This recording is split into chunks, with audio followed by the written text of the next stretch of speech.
mi soju, zar tako cijeniš stračaru svoju? Koliba tvoja prava je baba, krov ti je truo, prostirka slaba. Štenara to je tjesna i gluha, sigurno u njoj imaš i buha.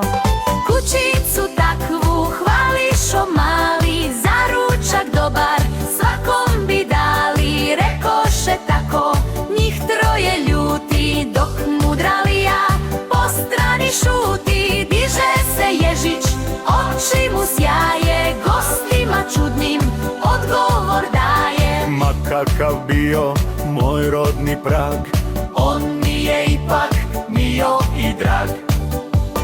Prost je i skroman, ali je moj, tu sam slobodan i gazda svoj. vrijedan sam, radim, bavim se lovom i mirno živim pod svojim krovom. To samo hulje nosi ih vrag, za ručak daju svoj rodni prag. Zbog toga samo lude vas troje, čestite kuće nemate svoje.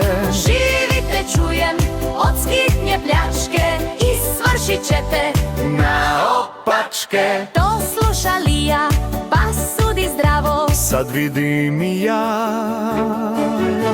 Jež ima pravo. To rekli snu jednom čuviku, a ono troje digoše viku. Jež nema pravo na stranu šala, a i ti Lio baš si budala. Ako vam se sviđa ova avantura, Pritisnite like i zapratite kanal. Pišite u komentarima.